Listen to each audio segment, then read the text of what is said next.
Subscribe Karen YouTube channel Hakia Moscow.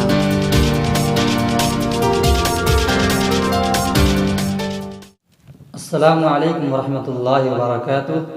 ناظرین، حق کی آواز پر آپ کا خیر مقدم ہے۔ آپ دیکھ رہے ہیں آج کی بات رحمت علی کے ساتھ۔ عبادت بھی ضروری ہے اور سیاست بھی ضروری ہے۔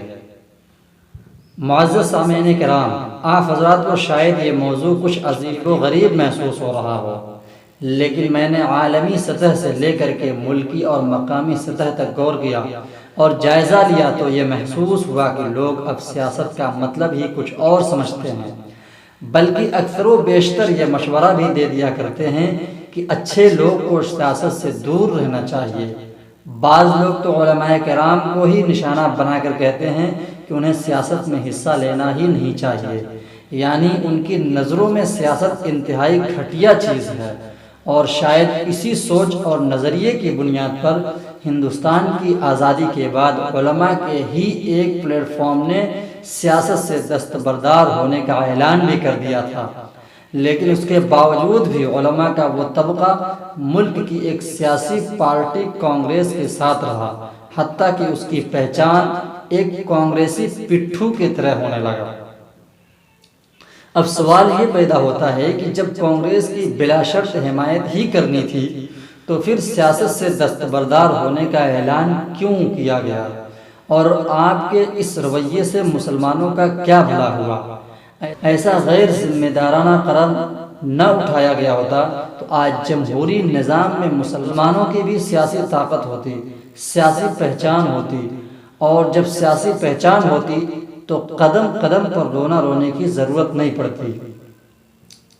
اب دوسرا سوال، آخر سیاست سے دستبردار ہونے کا اعلان کر دیا گیا تو پھر انفرادی طور پر سیاست کا ذائقہ چکھنے کی کوشش میں مصروف کیوں رہا گیا؟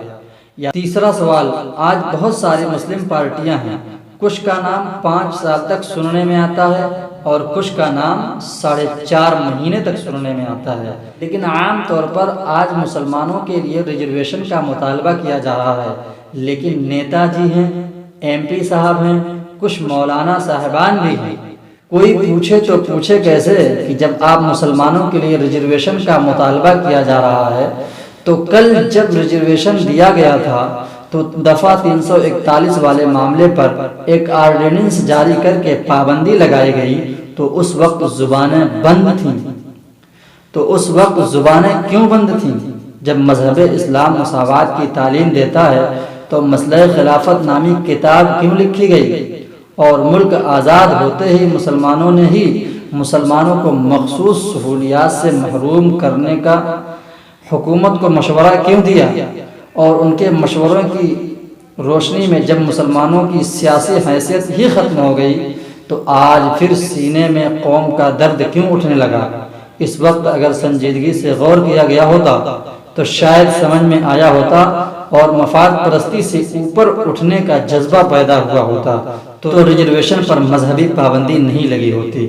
آج مسلمانوں کی تقریباً 40,000 برادریاں سیاسی طور پر مضبوط ہوتی، لیکن مساوات کا نعرہ لگانا تو بہت آسان ہے مگر مساوات کا عملی جامہ پہنانا بہت مشکل ہے۔ اسی وجہ سے سینہ ٹھوک کر کہا جا سکتا ہے کہ مذہب اسلام کے اندر مساوات ہے مگر مسلمانوں کے اندر مساوات نہیں ہے۔ مذہب اسلام کے اندر اونچ نیچ بھید بھاؤ نہیں ہے، لیکن مسلمانوں کے اندر آج بھی یہ بیماری ہے، اور کچھ ایسے چہرے کل بھی تھے اور آج بھی ہیں جو دن کے اجالے میں خطبہ حجۃ الوداع کی فضیلت بیان کرتے ہیں اور رات کی تاریکی میں اسی کی مخالفت کی تدابیریں کرتے ہیں اور دوسروں کو صرف تعلیم حاصل کرنے کا مشورہ دیتے ہیں۔ یقیناً تعلیم بہت بڑی چیز ہے، تعلیم ایک محفوظ سرمایہ ہے، لیکن تعلیم کے ساتھ ساتھ تربیت بھی ضروری ہے، ورنہ صرف تعلیم حاصل کرنے کے ساتھ اور تربیت سے کوسوں دور رہنے سے تعلیم حاصل کرنے کا کوئی مقصد نہیں، کیونکہ جتنے لوگ گمراہ ہوئے ہیں ان میں اکثر تعلیم یافتہ تھے۔ کوئی ثابت نہیں کر سکتا کہ فلاں جاہل گمراہ ہو گیا، ایسا اس لیے ہوا کہ تعلیم کے ساتھ تربیت نہیں تھی، اور تربیت کا تو اتنا اثر ہوتا ہے کہ ایک پیر کا بیٹا بغیر تعلیم حاصل کیے بھی پیر بن جاتا ہے۔ آئیے اب عبادت اور سیاست دونوں پر غور کیا جائے تاکہ معلوم ہو کہ عبادت اور سیاست دونوں میں کتنا گہرا تعلق ہے، اور جو لوگ دونوں کو الگ رکھ کر عبادت سے رشتہ جوڑنے اور سیاست سے رشتہ توڑنے کا مشورہ دیتے ہیں وہ کتنے مفاد پرست ہیں۔ یہ اچھی طرح یاد رکھنا چاہیے کہ دنیا کا نظام چلانے کے لیے حکمت عملی تیار کی جاتی ہے، اور اسی حکمت عملی کا نام سیاست ہے۔ قوم کی روشن مستقبل کے لیے لائحہ عمل تیار کیا جاتا ہے اور اسی کا نام سیاست ہے۔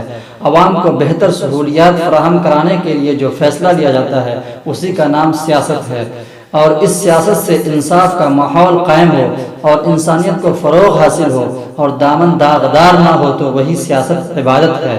یعنی عبادت بھلے ہی سیاست میں تبدیل نہ ہو لیکن سیاست ضرور عبادت میں تبدیل ہو جاتی ہے۔ اٹھائیے اورنگزیب عالمگیر رحمۃ اللہ علیہ کا واقعہ۔ جب پنڈت رام لال کے بیٹی شکنتلا سے ابراہیم کوتوال نے زبردستی شادی رچانی چاہی اور اپنے اختیارات کا ناجائز استعمال کرنے لگا تو شکنتلا اورنگزیب عالمگیر رحمۃ اللہ علیہ کی خدمت میں پہنچتی ہے۔ بادشاہ جمعے کی نماز پڑھنے کے بعد مسجد سے باہر نکلتے ہیں، تمام فریادیوں کی طرح وہ بھی دروازے پر کھڑی ہے۔ بادشاہ سب کی عرضی اپنے ہاتھوں سے لے رہے ہیں، یہ سیاست ہے۔ لیکن جب لڑکی کا نمبر آیا تو بادشاہ نے ہاتھ میں ایک کپڑا لیا اور ہاتھوں میں کپڑا لپیٹ کر شکنتلا کے ہاتھ سے عرضی لی۔ جب شکنتلا نے کہا مہاراج آخر ایسا کیوں، تو بادشاہ نے کہا کہ مذہب اسلام کسی دوسرے کی بہن بیٹی کو اپنی بہن بیٹی کی طرح سمجھنے کی تعلیم دیتا ہے، کسی بھی نامحرم کو ہاتھ لگانے کی اجازت نہیں دیتا، اسی وجہ سے میں نے ایسا کیا، یہ عبادت ہے۔ شکنتلا کو گھر جانے اور شادی کی تیاری کرنے کا حکم دیا، یہ سیاست ہے۔ پھر عین موقع پر آ کر انصاف کرنا اور ابراہیم کوتوال کو اس کے کیے کی سزا دینا، یہ عبادت ہے۔ حضرت علی رضی اللہ تعالی عنہ نے یہودی سے کشتی لڑی، کبھی وہ پٹکتا تو کبھی حضرت علی رضی اللہ تعالی عنہ یہودی کو پٹکتے، یہ سیاست ہے۔ جب حضرت علی رضی اللہ تعالی عنہ یہودی کو پٹک کر اس کے سینے پر سوار ہو کر گلا دبانے لگے تو یہاں تک سیاست ہے، مگر جب یہودی نے حضرت علی رضی اللہ تعالی عنہ کے چہرے پر تھوک دیا تو حضرت علی کو اور غصہ آیا، یہ بھی سیاست ہے۔ لیکن جب بہت زیادہ غصہ آیا تو اس کا گلا چھوڑ دیا اور اس کے سینے سے اتر گئے اور کہا میری نظروں سے دور ہو جا، کیونکہ میں اپنی طاقت دکھانے کے لیے نہیں بلکہ اسلام کے ایک دشمن کو ختم کرنے کے لیے لڑ رہا تھا، اور تو نے میرے چہرے پر تھوک دیا تو مجھے غصہ آیا اور میں نے تجھے اس لیے چھوڑ دیا کہ کہیں میرا رب یہ نہ کہے کہ اے علی تو نے چہرے پر تھوکنے کی وجہ سے اسے مارا، اتنا خدا کا خوف، یہ عبادت ہے۔ حضرت عمر رضی اللہ تعالی عنہ بیت المال سے عطر تقسیم کر رہے ہیں، سب کو ایک ایک تولہ دے رہے ہیں، یہ سیاست ہے۔ جب خود لینے کا نمبر آیا تو ایک تولہ سے تھوڑا کم لے رہے ہیں۔ صحابہ کرام نے کہا کہ امیر المومنین آپ کا حق بھی برابر ہے، آپ کیوں کم لے رہے ہیں؟ تو حضرت عمر رضی اللہ عنہ نے کہا کہ میں نے اپنے ہاتھوں سے عطر تقسیم کیا ہے، میرے ہاتھوں میں کچھ عطر لگا ہے، میں بھی ایک تولہ پورا لے لوں تو ہاتھوں میں لگا ہوا عطر مل کر کہیں ایک تولہ سے زیادہ نہ ہو جائے، اس وجہ سے تھوڑا کم لیا تاکہ کل ملا کر برابر ہو جائے، یہ عبادت ہے۔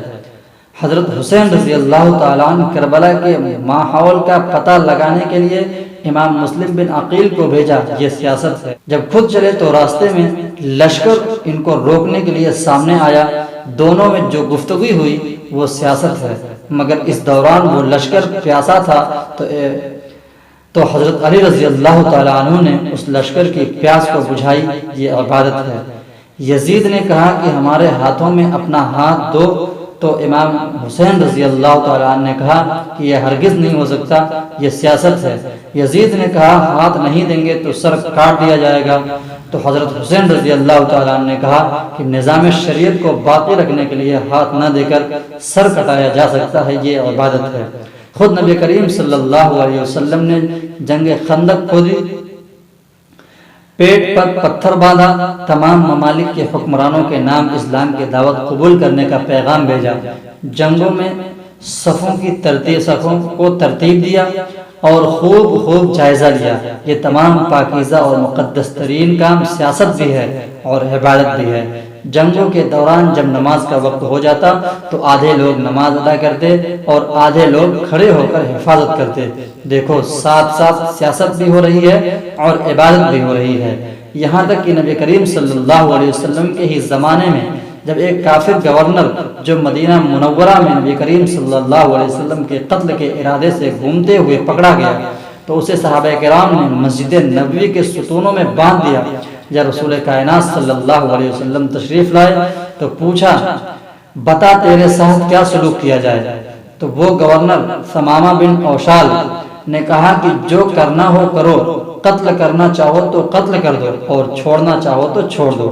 پھر نبی کریم صلی اللہ علیہ وسلم نے پوچھا تو اس کا یہی جملہ تھا، 3 بار پوچھا، تینوں مرتبہ اس نے یہی جواب دیا کہ اگر چھوڑنا چاہو تو چھوڑ دو اور اگر قتل کرنا چاہتے ہو تو قتل کر دو اور اگر چھوڑ دیتے ہو تو تمہارا احسان ہے۔ نبی پاک صلی اللہ علیہ وسلم نے فرمایا کہ ایک مرتبہ میری طرف دیکھ لے تجھے چھوڑ دیا جائے گا۔ تو اس نے جو جواب دیا سن کر جہاں اصحابہ کرام غصے میں آ گئے وہیں عمر فاروق رضی اللہ تعالیٰ عنہ نے تلوار نکال لی، لیکن رسول پاک صلی اللہ علیہ وسلم نے انہیں تلوار میان میں رکھنے کو کہا۔ پھر نبی کریم صلی اللہ علیہ وسلم نے فرمایا کہ اچھا ایک نظر میرے شہر مدینہ منورہ پر تو نظر دوڑا کر دیکھ لے، تجھے یہ بستی کیسی لگتی ہے، تجھے چھوڑ دیا جائے گا۔ تو اس نے شہر مدینہ کی برائی بیان کرنا شروع کر دی۔ نبی پاک صلی اللہ علیہ وسلم کی آنکھوں میں آنسو آ گئے۔ پھر فرمایا صحابہ کرام سے اسے چھوڑ دیا جائے۔ جب چھوڑ دیا گیا تو وہ گورنر کہتا ہے کہ اس بات کی کیا ضمانت ہے کہ میں اپنے گھر پہنچ جاؤں گا، کہیں آپ کے ساتھی مجھے راستے میں قتل نہ کر دیں۔ تو نبی کریم صلی اللہ علیہ وسلم نے فرمایا کہ تو میرے بہت سارے ساتھیوں کا قتل کر چکا ہے، اب تجھے چھوڑ دیا گیا ہے، کوئی تجھے قتل نہیں کرے گا۔ پھر حضرت عمر رضی اللہ تعالیٰ عنہ کو حکم دیا کہ اسے چھوڑ آؤ۔ اب چلا ثمامہ جو کبھی نبی کریم صلی اللہ علیہ وسلم کا چہرہ نہیں دیکھا کرتا تھا بلکہ بات بھی کرتا تھا تو چہرہ دوسری طرف پھیرے رہتا تھا، لیکن جاتے جاتے مسجد نبوی کے دروازے پر پہنچا تو گھوم کر وہ چہرہ دیکھا جو 14ویں رات کے چاند کے مانند چمکتا تھا۔ جب دیکھا تو دل کی دنیا میں انقلاب برپا ہونا شروع ہو گیا۔ زبردستی جانا چاہا لیکن بیچ راستے سے ہی تیزی کے ساتھ واپس آ کر مسجد نبوی کے دروازے پر کھڑا ہو گیا۔ محسن انسانیت نے پوچھا کہ جب تجھے آزاد کر دیا گیا تو واپس کیوں آیا؟ اب اس کا جواب یہ ہے کہ تو پہلے آزاد تھا، آپ کو گالیاں دیا کرتا تھا، لیکن اب میں آزاد نہیں ہوں، مجھے جلدی سے کلمہ پڑھائیے اور دائرہ اسلام میں داخل فرمائیے۔ بتاؤ اس پورے معاملے میں عبادت اور سیاست دونوں ہے کہ نہیں ہے؟ جب صلح حدیبیہ کا موقع آیا تو شرائط لکھے جاتے وقت محمد رسول اللہ لکھا گیا۔ کفار نے اعتراض کیا کہ ہم رسول مانتے ہی نہیں، اس لیے یہ لفظ کاٹا جائے۔ تو نبی کریم صلی اللہ علیہ وسلم نے فرمایا کہ لفظ رسول کاٹ دیا جائے، مگر ادب و احترام اور محبت کا یہ حال تھا کہ کسی کے پاس اتنی جرأت نہ ہو رہی تھی کہ لفظ رسول کاٹ دیں، تو خود نبی کریم صلی اللہ علیہ وسلم نے اپنے ہاتھوں سے کاٹا۔ دل پر ہاتھ رکھ کر بتاؤ کہ نبی کریم صلی اللہ علیہ وسلم کے اس کام میں سیاست ہے کہ نہیں ہے؟ اور جو صحابہ کرام لفظ رسول کاٹنے کے لیے تیار نہیں ہوئے تو یہ عبادت ہے کہ نہیں ہے؟ نبی کریم صلی اللہ علیہ وسلم کے دنیا سے پردہ فرمانے کے بعد حضرت ابوبکر صدیق کے زمانے میں فتوحات کا سلسلہ شروع ہوا اور حضرت عمر فاروق رضی اللہ تعالیٰ عنہ کے زمانے میں تو علاقے کے علاقے اور ملک فتح ہونے لگے، یہاں تک کہ کیسر و کسریٰ بھی فتح ہو گیا، اور حضرت عمر نے تلوار زمین میں گاڑی اور اعلان کیا کہ اس تلوار کی اونچائی کے برابر مال و زر یہاں جمع کرو اور ملک چھوڑ کر چلے جاؤ۔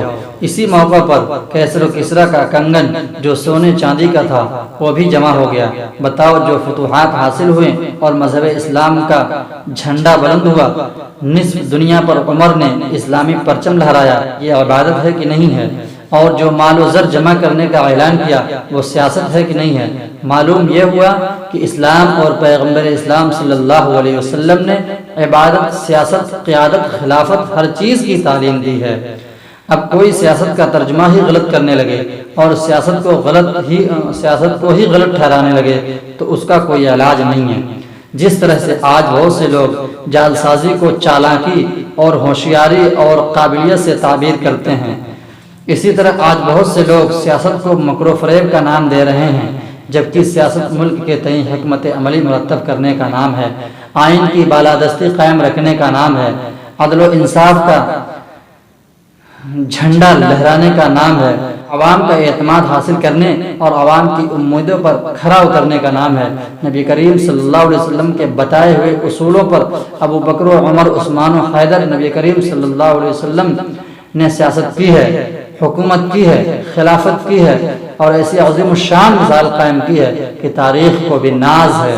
عمر بن عبدالعزیز نے بھی حکومت کی ہے، خلیفہ ہارون رشید نے بھی حکومت کی ہے، نور الدین زنگی نے بھی حکومت کی ہے، صلاح الدین ایوبی نے بھی حکومت کی ہے، اور حکومت بغیر سیاست کے نہیں ہوتی۔ یہ اپنے وقت کے امام بھی تھے، حکمران بھی تھے، تو جب فرمان رسول صلی اللہ علیہ وسلم کے طریقوں پر عمل کرنے کے لیے درس دیا جاتا ہے تو کیوں صرف عبادت کی بات کی جاتی ہے، سیاست کی بات کیوں نہیں کی جاتی ہے؟